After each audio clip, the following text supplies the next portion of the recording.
ಮಂಡ್ಯ ಜಿಲ್ಲೆಯ ಮಳವಳ್ಳಿ ತಾಲೂಕಿನ ಮಾರ್ಕಾಲು ಕೆರೆಯಲ್ಲಿ ನೀರು ಇಲ್ಲದ ಕಾರಣ ಅಲ್ಲಿ ಇರುವ ಸುತ್ತಲಿನ ಗ್ರಾಮಗಳಾದ ಆಲದಹಳ್ಳಿ, ಜಡಗನಪುರ, ಮಾರ್ಕಾಲು, ಕೋದನಕೊಪ್ಪಲು, ಅಕ್ಕಮ್ಮನಕೊಪ್ಪಲು ಜನರಿಗೆ ಮತ್ತು ಜಾನುವಾರುಗಳಿಗೆ ಕುಡಿಯುವ ನೀರಿಗೆ ತೊಂದರೆ ಆಗುತ್ತಿರುವ ಕಾರಣ ಮಾರ್ಕಾಲು ಕೆರೆಗೆ ನೀರು ಬಿಡಬೇಕು ಎಂದು ಮಳವಳ್ಳಿಯ ಕಾಗೇಪುರದಲ್ಲಿ ಇರುವ ಕಾವೇರಿ ನೀರಾವರಿ ನಿಗಮಕ್ಕೆ ಮನವಿ ಸಲ್ಲಿಸಲಾಯಿತು. ಈ ಸಂದರ್ಭದಲ್ಲಿ ಕೆಆರ್ ಪಕ್ಷದ ಮಳವಳ್ಳಿ ತಾಲೂಕು ಅಧ್ಯಕ್ಷರಾದ ಮಾದೇಗೌಡ ಎಎನ್, ಉಪಾಧ್ಯಕ್ಷರಾದ ಪರಮೇಶ ಸಿ, ಮಹದೇವಸ್ವಾಮಿ ಎಚ್ಎಂ, ಮಂಡ್ಯ ಜಿಲ್ಲೆಯ ಯುವ ಘಟಕ ಅಧ್ಯಕ್ಷರಾದ ಪ್ರಮೋದ್ ಎಸ್ ಹಾಗೂ ಆಲದಹಳ್ಳಿ, ಜಡಗನಪುರ, ಮಾರ್ಕಾಲು, ಕೋದನಕೊಪ್ಪಲು, ಅಕ್ಕಮ್ಮನಕೊಪ್ಪಲು ಗ್ರಾಮಸ್ಥರು ಭಾಗವಹಿಸಿದ್ದರು. ನೈಟು ಒಂದ್ ಹಗಲು ನಮ್ಮ ನೀರ್ ಕೊಟ್ರೆ ಕೆರೆ ತುಂಬುತ್ತೆ. ಹೆಂಗಾಗೈತೆ ಅಂತ ಹೇಳಿದ್ರೆ ಈಗ ಜನಗಳಿಗೆ ಮೂರ್ ಕೆರೆ ಬರ್ತದೆ ಮೇಡಮ್. ಎಸ್ಸಿ ಸರ್ ಡಿಸಿಷನ್ ತಗೊಳ್ಳೋದು. ಈಗ ನಮಗೂ ಪವರ್ಸ್ ಇಲ್ಲ, ಅದು ನೀರು ಕೊಡ್ಬೇಕು ಹರಿಸ್ಬೇಕು ಅಂತಂತ ನಾವು ನಮ್ಗೆ ಮೇಲಾಧಿಕಾರಿಗಳು ಇನ್ಫಾರ್ಮ್ ಮಾಡ್ಬೇಕು. ನಾವು ಹೇಳ್ತೀವಿ, ಇದೋ ಅರ್ಜಿ ಕೊಟ್ಟವ್ರೆ ರೈತರು ಬಂದಿದ್ದು ಅರ್ಜಿ ಕೊಟ್ಟವ್ರೆ ವಿಚಾರ ಹೇಳಿ ಹೇಳ್ತೀವಿ ಕೊಡಬಾರ್ದು ಅಂತ ಏನಾದ್ರು ಒತ್ತಡ ಇದೆ ಮೇಡಮ್? ಒಂದ್ ನಿಮಿಷ ರೀ, ಎಲ್ಲಿ ನೀರಿಲ್ಲ ಮೇಡಮ್?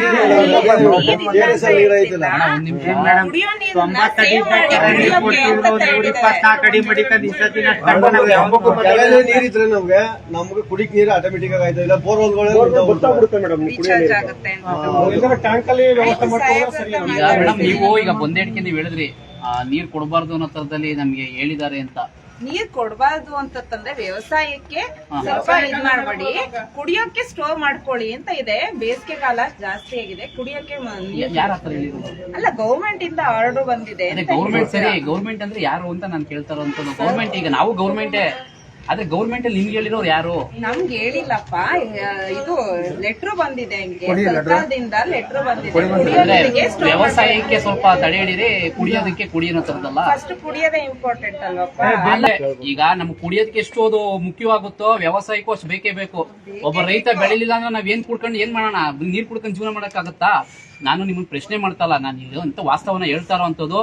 ದಯಮಾಡಿ ಇದು ಕುಡಿಯೋದಕ್ಕೆ ಮತ್ತೆ ಈಗ ವ್ಯವಸಾಯಕ್ಕೆ ನೆಕ್ಸ್ಟ್ ನೋಡೋಣ, ನೀರ್ ಬಿಟ್ಟು ಸ್ವಲ್ಪ ನನ್ನ ಮಾತು ತಗೊಳ್ಳಿ ನೀವು. ಇದಕ್ಕೆ ಕುಡಿಯೋದಕ್ಕೆ ಅನ್ನೋಕ್ಕಾಗ್ಲಿ ಇಲ್ಲ ವ್ಯವಸಾಯಕ್ಕೆ ಅನ್ನೋಕ್ಕಾಗ್ಲಿ ಬೇರೆ ಬೇರೆ ತರದಲ್ಲಿ ಇರಬಾರ್ದು. ಈಗ ಹಳ್ಳಿ ಅಂತಂದ್ಮೇಲೆ ಕುಡಿಲೋಗ್ಬೇಕು, ನಾವು ವ್ಯವಸಾಯನೂ ಮಾಡ್ಬೇಕು, ರೈತನಿಗೆ ಅನುಕೂಲ ಆಗ್ಬೇಕು. ಅದು ಬರೀ ಕುಡಿಯೋದಕ್ಕೆ ಬೆಳೆಯಕ್ಕೆ ಇದೆಲ್ಲ. ಇದಕ್ಕೆ ಈ ಕೆರೆಗೆ ನೀರ್ ಬೇಕು ಅಂತ ಇವರೇನು ಸ್ಥಳೀಕರು ಹೇಳ್ತಾ ಇದಾರೆ, ಅದನ್ನ ನೀವು ದಯವಿಟ್ಟು ನಿಮ್ ಮೇಲ್ನವ್ರು ತಿಳಿಸಿ ಮಾಡಿಸ್ಕೊಡಿ. ಇಲ್ಲಿ ಸ್ಥಳೀಕೃತೇ ಒಂದೊಂದು ಆಲೋಚನೆಗಳಿದಾವೆ. ಈಗ ಈ ಮನವಿ ಪತ್ರ ನೀವು ಬರ್ದಿರೋದು ಅದನ್ನ ಸ್ವಲ್ಪ ಓದಿ ಏನಂತ ಕೊಟ್ಟಿರೋ ಓದಿ. ಸಹಾಯಕ ಕಾರ್ಯಪಾಲಕ ಅಭಿಯಂತರರು, ಕಾವೇರಿ ನೀರಾವರಿ ನಿಗಮ, ಉಪವಿಭಾಗ, ಬಿಲ್ಡಿಂಗ್, ಕಾಗೇಪುರ ಇಂದ ಆಲದಹಳ್ಳಿ, ಜಡಗನಪುರ, ಅಕ್ಕಮ್ಮನಕೊಪ್ಪಲು, ಮಾರ್ಕಾಲು ಹಾಗೂ ಕೋದನಕೊಪ್ಪಲು ಗ್ರಾಮಸ್ಥರಿಂದ ಮನವಿ ಪತ್ರ. ವಿಷಯ: ಜಾನುವಾರುಗಳಿಗೆ ಮತ್ತು ಜನರಿಗೆ ಕುಡಿಯುವ ನೀರಿನ ಸಲುವಾಗಿ ಮಾರ್ಕಾಲು ಕೆರೆಗೆ ನೀರು ಬಿಡಿಸಿಕೊಡುವ ಬಗ್ಗೆ ಮನವಿ. ಏನೆಂದರೆ, ಸ್ವಾಮಿ, ಈ ಮಾರ್ಕಾಲು ಕೆರೆ ಗ್ರಾಮದ ಸಂಬಂಧಿಸಿದಂತೆ ಮೇಲ್ಕಂಡ ಗ್ರಾಮದ ಜಾನುವಾರುಗಳಿಗೆ ಮತ್ತು ರೈತರಿಗೆ ಕುಡಿಯಲು ಬೇಸಿಗೆ ಕಾಲವಾದ್ದರಿಂದ ಬಹಳ ತೊಂದರೆಯಾಗಿರುತ್ತದೆ. ಈಗಾಗಲೇ ಕೆರೆಯಲ್ಲಿ ನೀರು ಖಾಲಿಯಾಗಿರುವುದರಿಂದ ತಾವುಗಳು ನಮ್ಮ ಈ ಮನವಿಯನ್ನು ಪರಿಗಣಿಸಿ ಕೆರೆಗೆ ನೀರು ಬಿಡಿಸಿಕೊಡಬೇಕೆಂದು ಕೋರಿಕೊಳ್ಳುತ್ತೇವೆ. ವಂದನೆಗಳೊಂದಿಗೆ ಗ್ರಾಮಸ್ಥರು. ಈಗ ಮೇಡಮ್, ಈ ಒಂದು ಏನಿದೆ ಈಗ ಈ ಒಂದು ನಿಟ್ಟಿಗೆ ನೀವು ಯಾವ ರೀತಿ ಇವಾಗ ಮಾಹಿತಿ ಕೊಡ್ತೀರಾ? ಮತ್ತೆ ಇವತ್ತು ನೀವು ಬಂದಿರೋ ಉದ್ದೇಶನ ನಾವು ತಿಳಿಸ್ತೀವಿ ನಮ್ಮ ಮೇಲಾಧಿಕಾರಿಗಳಿಗೆ. ಅಲ್ಲ, ನೀವ್ ಹೇಳುವಂತದ್ದು ನಮಗೆ ಪಾರದರ್ಶಕವಾಗಿರ್ಬೇಕು. ಅಂದ್ರೆ ನೀವ್ ಹೇಳಿದಿರೋ ಇಲ್ವೋ ಅನ್ನೋದು ನಮಗೆ ಗೊತ್ತಾಗಲ್ಲ. ಅದ್ರ ಬಗ್ಗೆ ಲೆಟರ್ ನಾನು ನಿಮ್ಗೆ ಕಾಪಿ ಕೊಡ್ತೀನಿ, ರಿಪೋರ್ಟ್ ಕೊಡ್ತೀವಿ, ಫೋನಲ್ಲೂ ಹೇಳ್ತೀವಿ. ಇದಕ್ಕೊಂದು ಸ್ವೀಕೃತಿ ಕೊಡಿ. ಮತ್ತೆ ಅದಾದ್ಮೇಲೆ ನೀವು ಎಷ್ಟು ದಿನದೊಳಗಡೆ ಇದಕ್ಕೆ ನೀವು ಮೇಲಧಿಕಾರಿಗಳು ಯಾವ ರೀತಿಯಲ್ಲಿ ಗಮನದಲ್ಲಿ ತಂದಿದ್ದೀರಿ ಅನ್ನೋ ಪಾರದರ್ಶಕವಾಗಿ ಸ್ಥಳೀಕರಿಗೆ ತಿಳಿಸುವಂತ ಕೆಲಸಗಳು ಮಾಡಬೇಕು. ಜೊತೆಗೆ ಇವ್ರೇನ್ ಬೇಡಿಕೆ ಇಟ್ಟಿದ್ರೆ ಅದು ದಯವಿಟ್ಟು ಇದಾಗಬೇಕು. ಸರ್ ಕೊಡಿ ಸರ್.